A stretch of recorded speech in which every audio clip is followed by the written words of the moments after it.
네, 안녕하십니까. 네. 자, 날씨 좋습니다, 오늘. 네. 자, 이제 중개 실무 파트에서 우리 오늘 할 부분이 굉장히 중요한 부분입니다. 교재는 어디를 펴두시냐면 418페이지고요. 첫 시간에 주택임대차 보호법을 하겠습니다. 주택임대차 보호법은 두 문제가 출제되지요. 두 문제. 왜냐면 민법에서 한 문제가 나올 거거든요. 418페이지.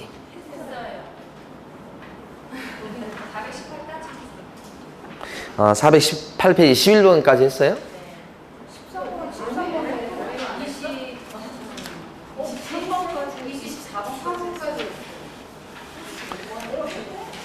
23번까지 했다고요? 4번까지 했어요.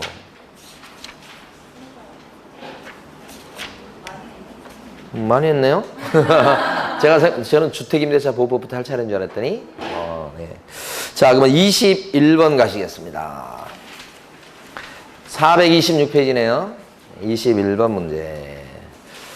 자, 옳은 것은 그랬습니다. 1번 임차권 등기 명령 집행에 의한 임차권 등기가 격려된 주택을 그 이후에 소액 임차인이 대항 요건을 갖췄을 경우에 최우선 면허권이 있다. 있습니까? 임차권 등기 명령 신청에 따라서 임차권 등기가 된 뒤에 들어온 임차인은 비록 소액 임차인일지라도 최우선 면허권을 인정 못 받죠. 임차권 등기해놓고 이사간 사람을 보호하려는 장치죠. 세칙을 인정하지 않는다. 네? 최우선 면허권이 없다는 뜻. 1번 틀린 거죠. 소액 보증금은 우선 변제의 범위는 지역에 관계없이 기준이 동일하다. 그렇습니까? 소액 임차인이 있잖아요. 지역에 따라 틀리죠? 우리 암기 안 했었습니다. 암기할 필요도 없다고 말씀드렸고, 근데 서울이 어떻고, 그 다음에 무슨 과미력제 권역이 어떻고, 뭐 광역시는 얼마고 그런 게 다 다르죠, 지역마다. 네, 그래서 2번도 X. 3번 2년 미만으로 임대차 기간은 2년 미만의 임대차 기간은 2년으로 보기 때문에 2년 미만으로 한 임대차 계약은 법적 효력이 없다. 주택임대차 계약을 할 때 1년 할 수 있나요? 할 수 있어요. 그럼 1년으로 하게 되면 어떻게 됩니까? 원칙은 2년으로 보는 거예요. 그래도 1년 했을 때 임차인은 어떻게 할 수 있나요? 1년만 살고 나가겠다고 1년을 주장할 수 있죠. 임차인만큼은. 요게 주장할 수 있는 사람은 임차인만. 이렇게. 최근에 어떤 분이 상담 전화인가 문자를 주셨는데 주택임대차 계약을 예를 들어서 3년 했다 이겁니다. 그런데 1년 있다가 직장 문제 때문에 이사를 가겠다 이렇게 이제 마음을 잡수신 거예요. 그래서 주인한테 보증금을 빼달라고 한 겁니다. 1년 있다가 계약은 3년 했는데요. 그러면 이때 1년 있다가 이사 가야 되겠습니다 했을 때 주인은 보증금을 반환해 줄 의무가 있을까요? 1년 있다가 나간다고 하면 의무가 없어요. 임대인은. 다만 사정이 그러시다고 하니까 제가 부동산에 내놔보고 나가면 빼드릴게요. 이렇게는 할 수 있죠. 그것을 뭐라고 그래요? 그렇게 주인들이 얘기하는 것을 호의라는 말 들어보셨나요? 호의죠. 이건 법적 의무가 아니죠. 그래서 이제 실무적으로 많이 문제가 되는 게 뭐냐면 월세 사는 경우에 2년 계약을 했는데 1년 만에 이사 갈 일이 있어서 주인 보고 부동산을 좀 내놔주시고 좀 빼주세요. 그러니까 알았습니다. 부동산에 내놔볼게요 했어요. 그런데 세가 안 나가고 6개월 있다가 세가 나갔습니다. 그러면 6개월 동안에 월세를 받을 수 있나요? 내야 되나요? 내야 되는 거죠. 나중에 6개월 있다 나가는데 그때 보증금을 빼주면서 6개월치 월세를 공제하고 빼주니까 그동안 월세 안 냈겠죠, 임차인이. 그러니까 이제 막 그 임차인이 이런 나쁜 주인이 있냐고 하면서 막 흥분하신다고. 근데 그 말이 뭐 전혀 근거가 없다고 볼 수는 없지만 법적으로 봤을 때는 임대인은 원래 빼줄 의무가 없기 때문에 나간다고 한 시점부터 나간 시점까지 월세를 정당하게 받을 수 있는 겁니다. 이때는. 그죠? 그런 분쟁이 많이 생겨요. 월세로 살 적에요. 자, 그 다음에요. 4번입니다. 임대차가 종료되면 임차인의 보증금 반환이 이루어지지 않았다고 해도 임대차 관계는 어떻게 해요? 종료됩니까? 보증금을 갖다가 돌려받지 못한 상황이라면 임대차 기한이 끝났다고 해도 어떻게 임대차 관계는 뭐예요? 존속. 반대로 쓰고 있죠? 그렇죠? 존속이야. 그럼 어떻게 됩니까? 2년이 끝났어. 근데 주인 보증금 안 빼줘. 갈 데도 없어. 살잖아. 그러면 기간 끝나고 났을 때 그 이용에 관련된 월세 같은 거 줘야 됩니까? 임대차 관계가 존속한다며. 월세로 살고 있다. 뭐 이렇다고 한다면 주는 거 맞아요. 대신에 보증금을 갖다가 못 빼주는 상황이니까 방이 안 나가서 못 빼줍니다. 그럴지언정 일단 종료가 되면 빼줄 의무가 있으니까 빼줄 때까지 이자가 발생하겠죠. 이자. 안 빼준 기간 동안에. 그러면 그 이자하고 월세하고 이게 상계가 되는 거예요. 그래서 나중에 결국 살다가 보증금 받아서 나가는 게 일반적이다. 현실은 그렇게 되고 거기도 분쟁이 꽤 많아요. 실무적으로는.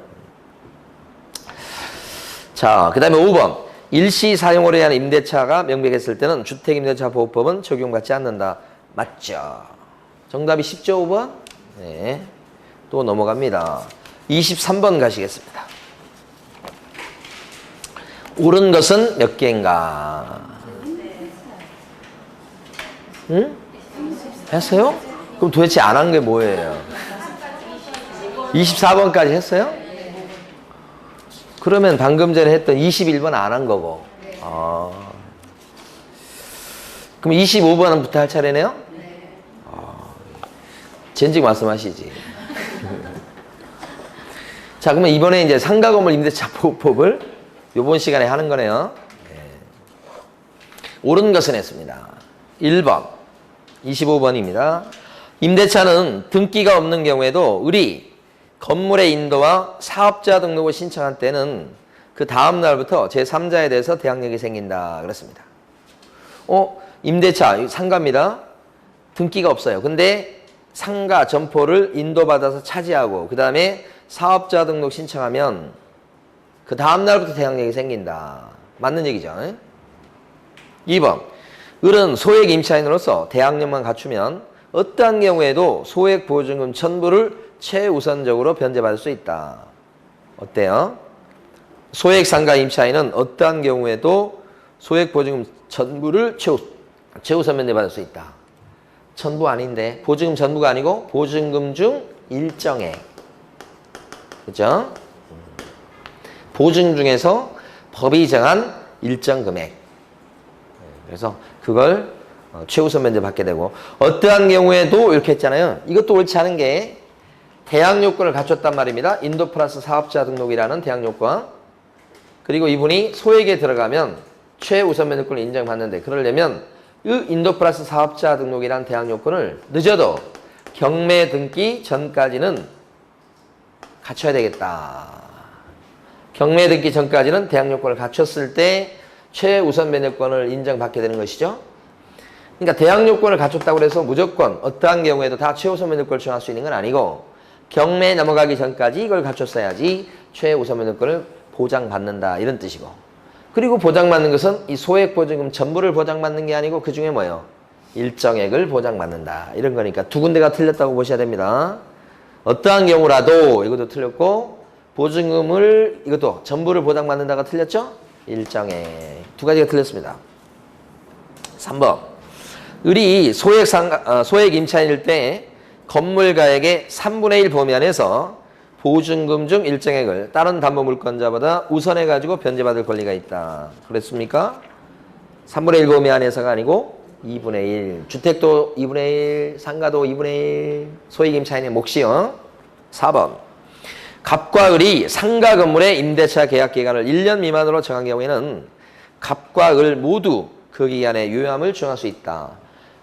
1년 미만으로 임대차 계약 기간을 정했을 때 그 기간에 유효함을 주장할 수 있는 사람은 누구? 임차인. 여기서 을이죠. 을. 갑이 나오면 안 되죠. 임대인은 그거 주장할 수 없죠. 임대인은 1년 무조건 각오하셔야 된다 이 뜻이죠. 갑이 나오면 틀리고. 5번 을이 주민센터에서 임대차 계약서의 확정일자를 받으면 본 상가 건물의 경매 시 배당에서 후순위 물건보다 우선해서 변제받을 수 있다. 확정일자 받으면 우선 변제권이 생기니까 후순위 권리자보다 먼저 받을 수 있다는 뜻인데 문제는 상가 임대차이기 때문에 확정일자를 어디서 받아요? 주민센터가 아니고 세무서에서 받는 거잖아요. 그러니까 어디가 틀린 거예요? 주민센터에서 확정일자를 받으면 틀렸죠? 이거 상가인 거 정신 차리셔야 돼요. 예. 그러니까 정답은 1번.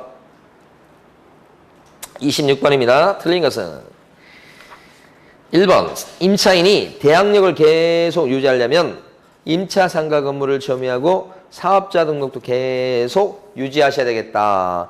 대항력을 주장하려면 인도 플러스 사업자 등록을 쭉 유지하셔야 됩니다.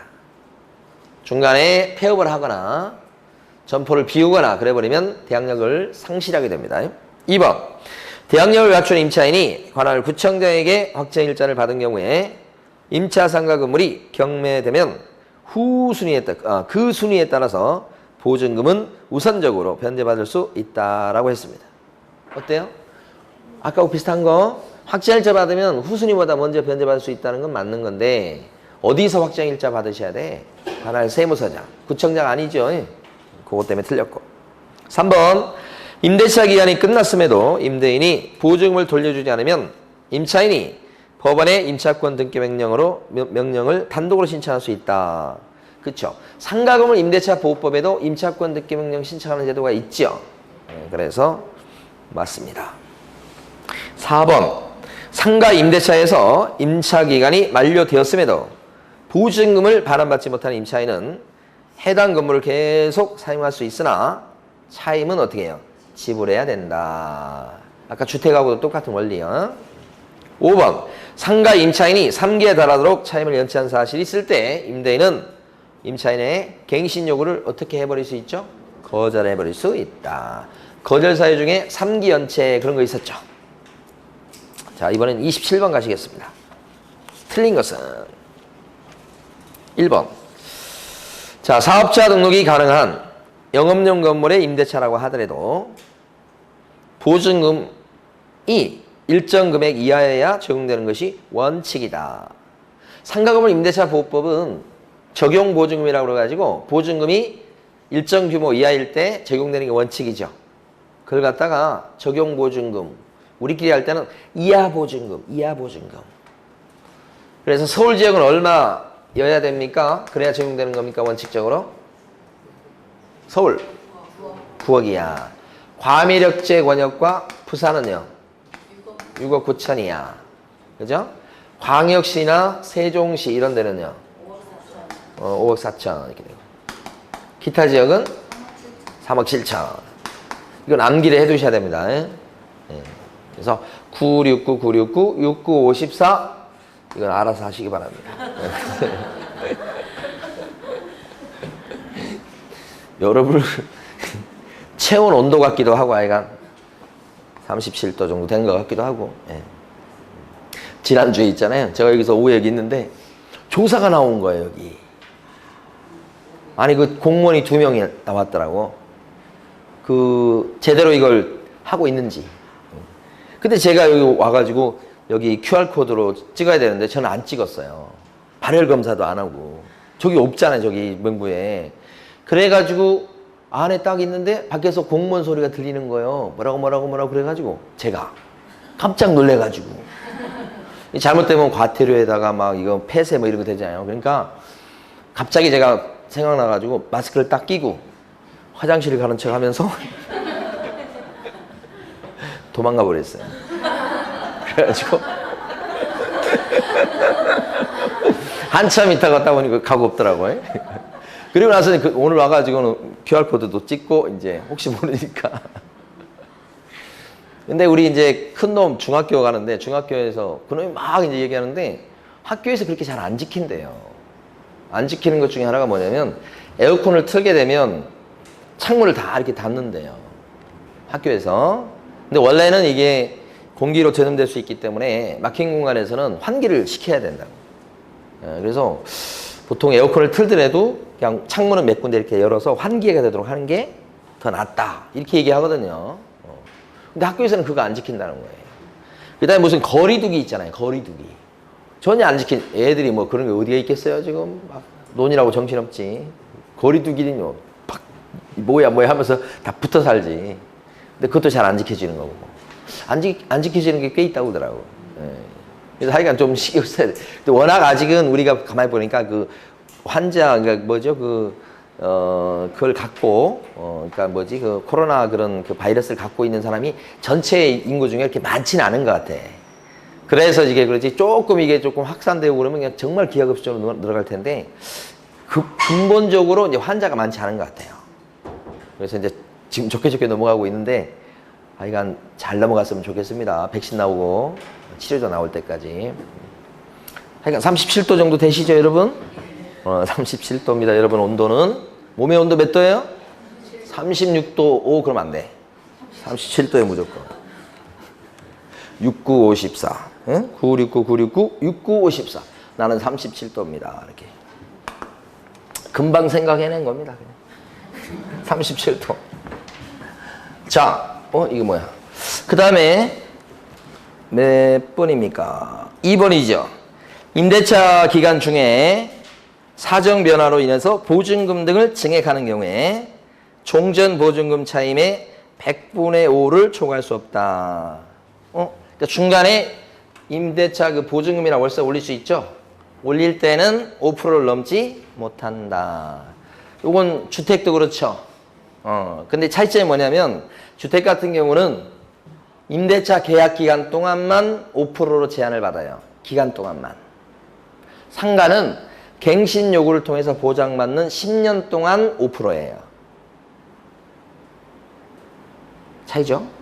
주택은 계약기간 2년이다 그러면 2년 동안 5%를 넘지 못한다는 거고, 상가는 계약기간을 2년 해도 갱신 요구를 통해서 보장받는 10년 동안 올릴 때 5%를 넘지 못한다. 이런 뜻이야. 그 차이점이에요. 그리고 오해하시면 안 되는 게, 그럼 그 기간 전체적으로 올리는 게 총 5%냐? 그게 아니에요. 올릴 때마다 5%를 넘지 못한다는 뜻이에요. 그리고 1년 안에는 못 올려요. 그러면 극단적으로 올리면 1년에 한 번씩 5%씩 올릴 수 있다는 뜻이 되는 거예요. 1년에 한 번씩. 그러면 되게 많이 올릴 수 있는 거예요. 사실 그게. 법적으로는 그렇다. 현실은 그렇지 않겠지만 그렇습니다. 자, 그 다음에요. 3번. 임차인이 이익의 차임액에 달하도록 차임을 연체한 사실이 있을 때는 임대인은 임차인의 갱신 요구를 거절할 수 있다. 2기 연체가 아니고 3기 연체. 4번. 임차인이 상가의 인도와 사업자 등록을 신청하면 그 다음 날부터 제3자에 대해도 대항력이 생긴다. 맞죠? 5번. 상가 건물에 이해관계에 있는 사람은 관할 세무서장한테 쫓아가서 현황서 및 자료 제공을 요청할 수 있다. 이때 이해관계인은 임대인의 동의가 필요합니까? 필요 없습니까? 필요 없죠. 그리고 더 중요한 것은 어디 쫓아가서 정보 제공 요청하는 것입니까? 관할 세무서장. 시장군수 구청장 그러시면 안 돼요. 세무서에 가서 정보 제공 요청. 주택에 있어서는 정보 제공 요청을 어디 가서 정보 제공 요청하게 되는 것입니까? 주택은. 상가는 세무서 가서 정보 달라고 한다며요. 이해관계인이. 주택은 어디 가서 정보 달라고 하는 겁니까? 확정일자 찍어준대. 확정일자 부여기관이라고 하죠. 그러니까 거기는 다양할 수 있죠. 등기소, 공증사무실, 주민센터 이런 식으로 찍어준대. 근데 상가도 확정일자 찍어준대요. 근데 상가는 확정일자 찍어준 데가 딱 한 군데밖에 없잖아요. 어디요? 세무서. 그래서 5번은 맞는 거. 자, 29번 가보실게요. 옳은 것은 했습니다. 1번. 서울특별시 소재 상가 임차인의 환산보증금이 9억 원인 임차인은 대항 요건을 확보해서 대항력을 주장할 수가 없다. 9억 원이에요. 그러면 대항 요건을 갖췄어요. 그러면 대항력을 추정할 수 없나요? 9억 원이면. 9억 원 이하기 때문에 9억 이하잖아요. 서울 아닌가요? 그러면 대항력을 인정받을 수가 있다는 거지.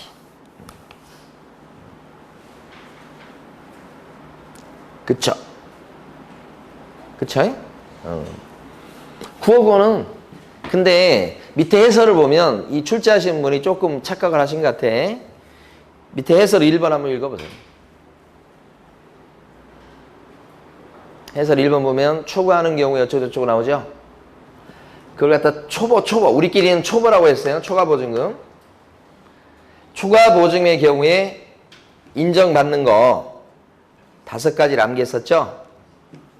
자, 왕초보가 3표 차이로 대권을 갱신했다. 왕초보가 3표 차이로 대권을 갱신했다. 이게 초과보증금의 경우에 적용되는 거야, 예외적으로. 자, 3기 연체 시 해지. 표준서식을 만들어서 권장할 수 있다. 요거.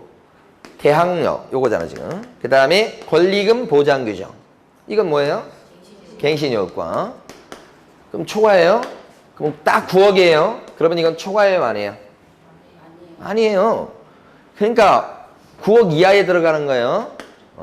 의외로 이하, 초과, 미만, 이상 이거 잘 못하는 사람 세상에 많아요. 해설을 1번처럼 달면 안 되는 거죠. 9억이니까 9억 이하에 들어가잖아요. 그럼 대항력은 없는 거지. 대항력 주장할 수 있는 거지. 있는 거지. 예. 말도 잘못하는 사람 많아요, 세상에. 대항력 주장할 수 있다. 1번처럼 해설 달 게 아니잖아요. 한 10억 하면 1번처럼 해설 달아요. 10억. 예?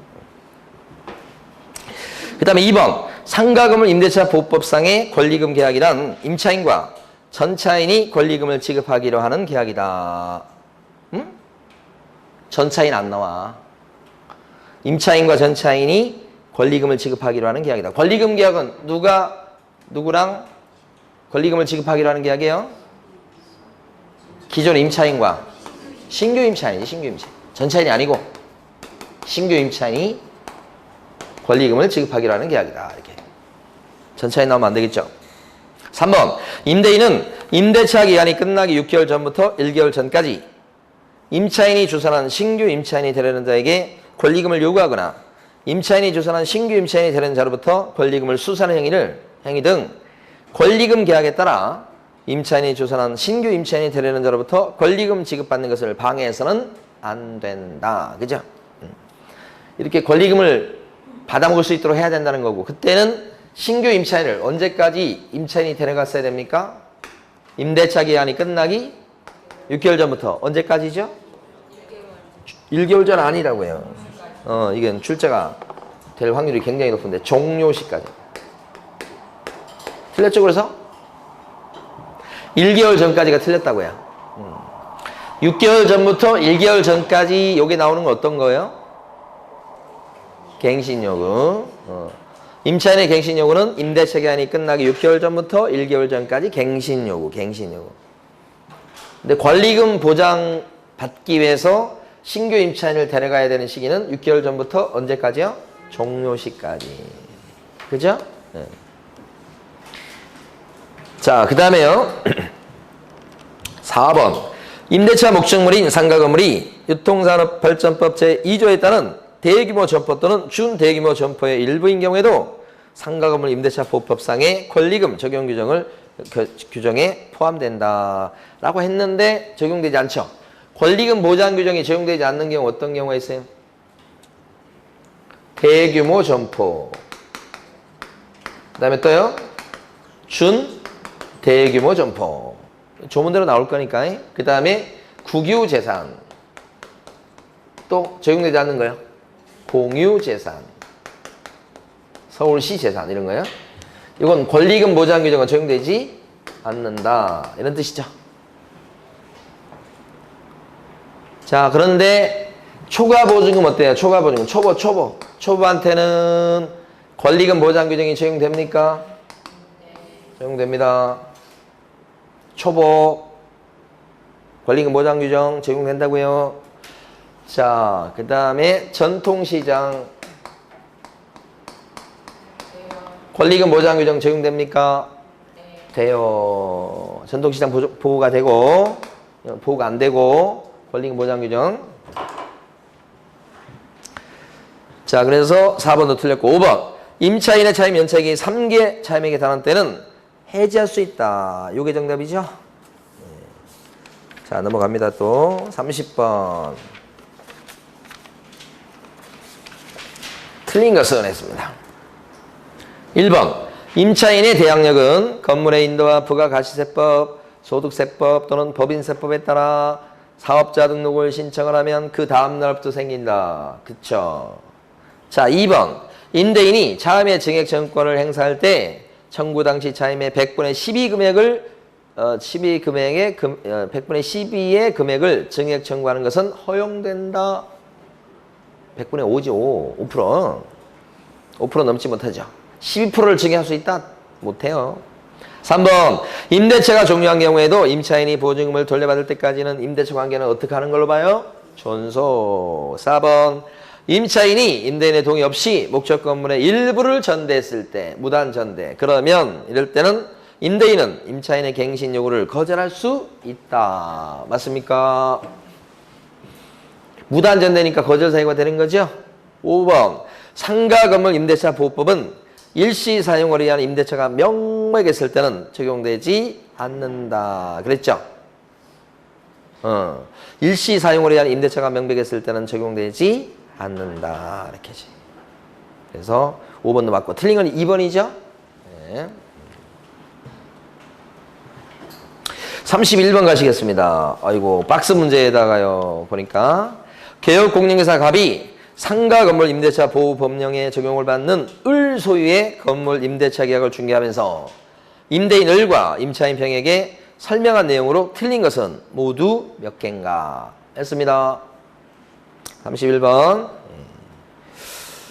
첫 번째죠. 을과 병이 을이 임대인, 병이 임차인입니다. 임대인, 임차인을 잘 구별하셔야 합니다. 이런 문제는 임대차 기간을 정한 경우 병이 누구게요? 임차인. 그 기간에 위험을 추정할 수 있다. 병이니까 맞죠. 그렇죠? 을 나오면 틀려버리고. 두 번째, 임차인 병이 2기의 차임액에 해당하는 금액에 이르도록 차임을 연체했을 때 병은 을에게 계약의 갱신을 요구하지 못한다. 2기가 아니고 3기. 자, 세 번째, 병은 임차권 등기 변경 신청에 따른 임차권 등기와 관련해서 지출한 비용을 을이 임대인이죠. 청구할 수 있다. 그죠? 주택도 그랬었죠. 4번, 네 번째, 임대차 계약 종료 전 병이 갱신의 요구를 해왔을 때 병이 했어요, 지금. 임차인이. 을은 건물의 대부분을 철감을 이유로 해서 갱신 요구를 거절할 수 있다. 거절 사유 중에 철거, 재건축이라는 게 있지 않습니까? 그런데 요게요, 기출문제인데 이걸 좀 수정을 해 놓으셔야 돼. 근데 여기는 이제 기출문제 그대로 실어놨네요. 왜 그런가? 철거, 재건축합니다. 이것만 가지고는 거절 사유가 안 됩니다. 응? 거절 사유 들어가려면 철거, 재건축 하려고 그래요. 플러스 셋 중에 하나에 들어가는 게 있어야 됩니다. 이 재건축 계획을 처음에 계약할 때부터 고지를 했거나 사전에 아니면 그런 건 아니지만 안전에 문제가 있을 때 또 철거시켜야 되거나 뭐 이런 거 아니면 다른 법령에 근거해서 정당하게 철거를 시키는 경우이거나 법령에 근거하거나 이랬을 때는 철거 재건축 하랍니다 하면서 뭐 할 수 있어요? 거절할 수 있죠? 이 거절 사유에 해당이 되려면 이것만 가지고는 안 되는 겁니다. 제일 마지막에 있는 마지막 점처럼 이게 더 들어갔어야 돼. 요거 아니면 요거 셋 중에 하나가 들어가야 된다고요. 그러니까 이렇게만 딱 해놓고 거절 사유다 하는 것은 옛날법 내용이에요. 옛날. 그러니까 이 문제가 나왔을 때는 옛날법 이게 생기기 전에 그 당시 기출 문제입니다. 그건 이제 법이 이렇게 바뀌었으면 고쳐놔야 된다. 이런 걸 수정해야 되는데 수정이 안 돼 있어요. 그래서 밑에 요런 거 아니면 요런 거 아니면 요런 게 있어야 된다. 그랬을 때 거절할 수 있다. 이렇게. 그래서 요건 맞다고 해주시고요. 틀린 것은 몇 개냐 그러면 한 개죠. 한 개. 두 번째 거. 자, 오른쪽 32번 가십니다. 틀린 것은 했습니다. 1번. 권리금 계약이란 신규 임차인이 되려는 자가 임차인에게 권리금을 지급하기로 하는 계약을 말한다. 사람을 잘 보셔야 돼. 자, 신규 임차인이 되려는 자가 누구한테? 임차인에게. 맞습니다. 요걸 갖다가 신규 임차인이 되려는 자가 임대인에게 그러면 틀립니다. 그러니까 주택이나 상가건물 임대차 보호법에서는 출제하신 분이 임대인, 임차인 바꾸는 걸 되게 좋아합니다. 그러니까 조심하셔야 됩니다. 여기서는 맞고요. 2번. 임차인의 차임 연체액이 3개의 차임액에 달한 때는 임대인은 계약을 해지할 수 있다. 어때요? 3달치 월세가 밀렸다면 해지 사유 맞죠? 3번. 국토교통부 장관은 권리금에 대한 감정평가의 절차와 방법 등에 관한 기준을 고시할 수 있다. 요 감정평가하는 절차, 기준 요걸 만드는 사람은 누구냐? 국장이에요. 연달아 4번도 마찬가지. 국장은 권리금 계약을 체결하기 위한 표준 권리금 계약서를 만들어서 권장할 수 있다. 표준 권리금 계약서 누가 만들어요? 국장이. 그죠? 두 개나 맞습니다. 5번. 보증금이 전액 변제되지 아니한 그런데 대항력이 있는 임차권은 지금 435페이지입니다. 임차 건물에 대해서 민사집행법에 따른 경매가 실시된 경우에 그 임차권은 임차 건물이 매각이 되면 소멸하게 된다. 엉터리죠? 다시 한번 잘 나옵니다. 5번. 주택도 이런 조문이 있고 상가도 이런 조문이 있어요. 보증금을 전액 변제받지 못했어요. 배당 요구했어도. 근데 원래 이 사람이 뭘 주장할 수 있었던 사람이죠? 대항력. 그러면 경매가 실시돼서 배당을 다 못 받은 이 사람은 못 받은 돈에 대해서 뭘 주장할 수 있죠? 대항력을 마저 주장할 수 있게 되니까 이럴 때는 임차권은 아직 뭐요? 소멸한다고 봐서는 안 된다. 그 얘기죠 지금? 5번이 무슨 얘기인 줄 아시죠? 조문이에요. 그래서 5번 틀리고. 자, 34번 가보실게요. 갱신 요건에 관한 설명으로 틀린 것은 했습니다. 1번. 임대인은 임차인이 임대차 기간이 만료되기 6개월 전부터 1개월 전까지 그 사이에 계약의 갱신을 요구할 경우 임대인은 어떻게 해줘야 됩니까? 정당한 사유 없이 이를 거절할 수가 없다. 들어줘야 되는 거.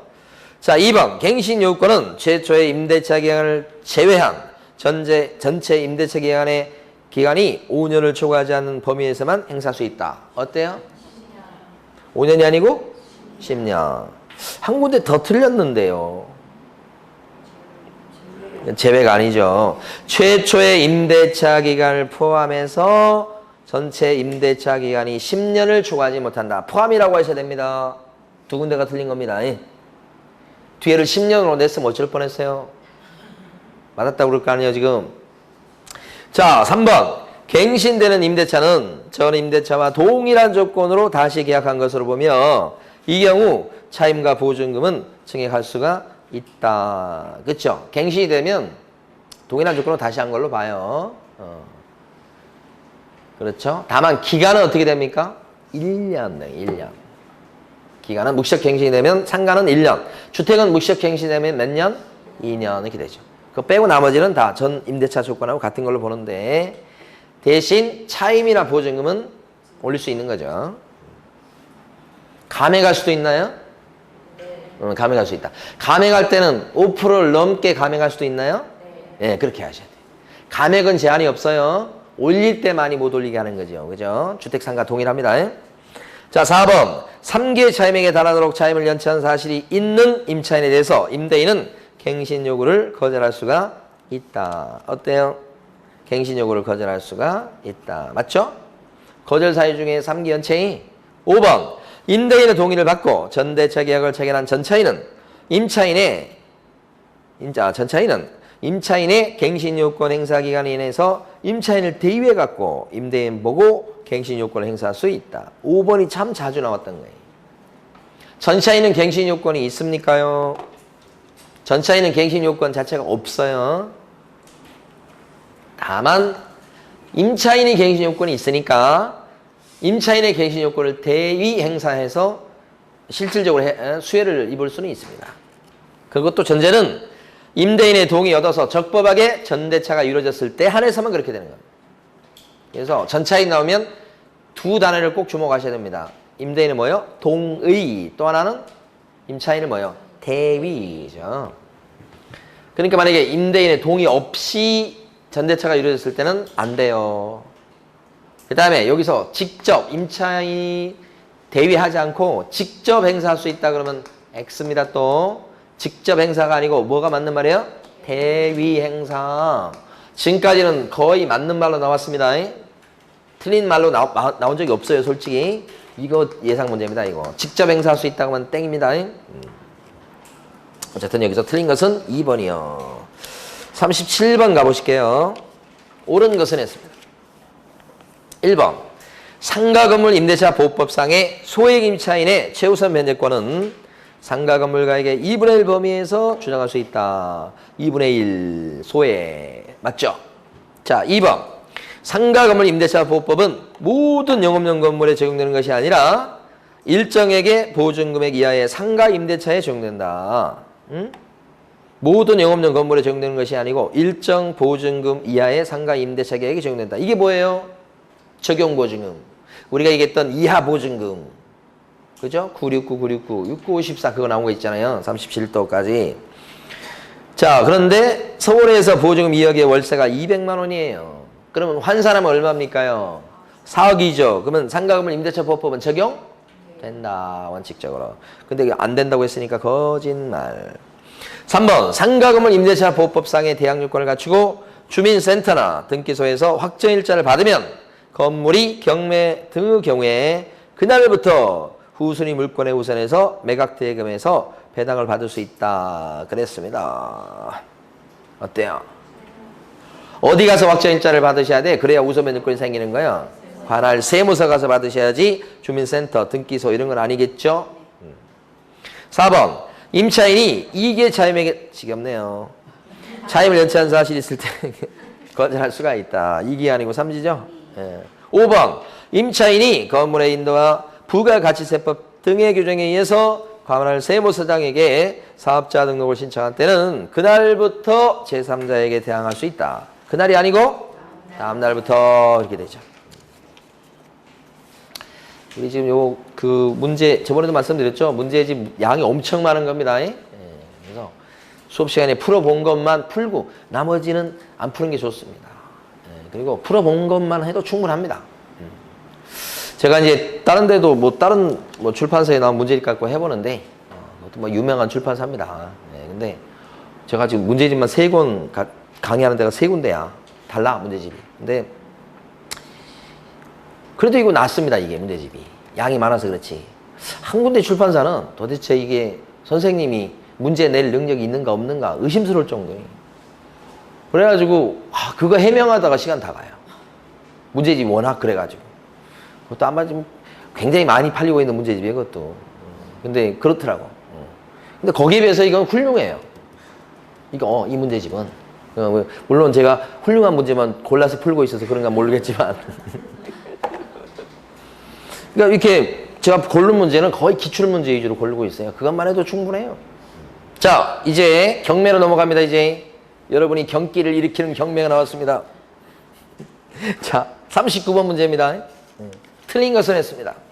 1번 매각 허가 결정에 대해서 항고를 하고자 하는 사람은 보증으로 매각 대금의 10분의 1에 해당하는 금전이나 법원이 인정하는 유가증권을 공탁해야 되겠다. 항고할 때는요. 어떻게 된다고요? 항고 보증금을 공탁하죠? 그 항고 보증금은 10%죠? 뭐의 10%입니까? 매각대금. 매각대금이 낙찰가입니다. 낙찰가의 10%죠. 이렇게 맞는 겁니다. 2번 기일 입찰에서 매수신청 보증금은 매수가격의 10분의 1로 한다. 지금 이게 뭐냐면요. 여기가 지금 매각을 실시하는 매각기일이고요. 여기가. 요 날을 매각기일이라고 부릅니다. 누가 높은 금액을 써내냐. 경쟁하는 거잖아요. 그리고 나서 이제 일주일 있다가 법에는 일주일 이내라고 되어 있습니다. 매각 허부 결정을 하게 되고요. 허가할 건지 불허할 건지를 결정하는데 그 결정하는 날을 매각 결정기일이라고 부르고요. 여기서는 위에 매각 실시하는 거기는 입찰 들어오는 거니까 누가 높은 금액을 써내냐 이걸 경쟁하는 겁니다. 위에 건. 거기서 요게 들어올 때 매수 신청 보증금은 입찰 들어온 사람이 거는 돈은 계약금처럼 10%죠? 뭐의 10%인가? 이 말이지. 뭐의 10%예요, 지금? 매수 가격의 10분의 1이 아니고, 여기 매수 가격이라고 나왔죠? 매수 가격이 아니고 뭐예요? 최저 매각 가격의 10분의 1이다. 이렇게 되는 겁니다. 2번 틀렸죠, 그래서? 예. 그런데 여기서 보면 허브 결정을 할 때요. 허가 날 수도 있고, 불허가 날 수도 있는데, 이렇게. 불허가 나면, 허가 나면 또는 불허가 나면 여기 대해서 불만이 있는 사람은 항고할 수 있단 말입니다. 이 항고는 언제까지 하셔야 되느냐? 일주일 내에 항고하도록 되어 있어요. 일주. 이것도 일주일 내 항고. 일주. 근데 이때 이제 위에 허가 결정 나서 넘어가는 거에 대해서 항고할 때는 항고할 사람이 많기 때문에 항고 보증금을 갖다가 공탁하도록 합니다. 공탁. 그 항고 보증금 공탁할 때는 10%를 공탁합니다. 뭐의 10%인가요? 바로 동그라미 1번에 있는 매각 대금의 10분의 1이다. 맞죠, 이거? 여기는 최저가고 여기는 매각 대금입니다. 네, 그래서 이렇게 구별을 하시고, 이거 내는 방법은 현금, 자기합수표, 그 다음에 지급이탁 계약체결 문서라고 해서 경매 보증보험 증권까지 인정이 돼서 3가지입니다. 항고 보증금을 공탁할 때 이 공탁하는 방법은 2가지입니다. 금전하고 지금 나와 있죠? 법원이 인정하는 유가증권하고 동그라미 1번에 나온 거. 그렇죠? 2가지. 3번. 매각 부동산 위에 설정된 모든 저당권은 매각으로 어떻게 됩니까? 소멸. 저당권은 다 죽는 겁니다. 배당에 줄 서요. 그리고 4번. 지상권, 지역권, 전세권 및 등기된 임차권은 이게 한 묶음이에요. 임차권은 저당, 압류, 가압류채권 요거 한 묶음이에요. 저당, 압류, 가압류채권이 말소 기준이에요. 거기에 대항할 수 있대요, 없대요? 없다 그러잖아. 없으면 어떻게 돼요? 죽어야 되는 거예요. 그러니까 이걸 뭐 따질 것도 없이 대항할 수 없다 그러면 어떻게? 죽어야 된다. 기본 원칙이 그래요. 기본 원칙이. 물론 예외가 있어요. 그래서 대항할 수 없으니까 소멸하게 된다. 맞는 얘기입니다. 거기서 얘기한 저당, 압류, 가압류채권이 말소 기준, 거기에 대항할 수 없다는 얘기는 앞에 나온 지상권, 지역권, 전세권, 임차권이 말소 기준보다 뒤에 온다는 거예요. 밑에 오면 죽어야 되는 거예요. 5번. 낙찰자 매수인은 매각 대금을 다 낸 때 매각의 목적인 권리를 취득한다. 맞습니까? 매각의 목적인 매각 대금을 다 낸 때 소유권 취득한다. 그 뜻이죠? 네, 맞는 거죠. 틀린 건 2번. 자, 40번 한번 골라보십니다. 40번.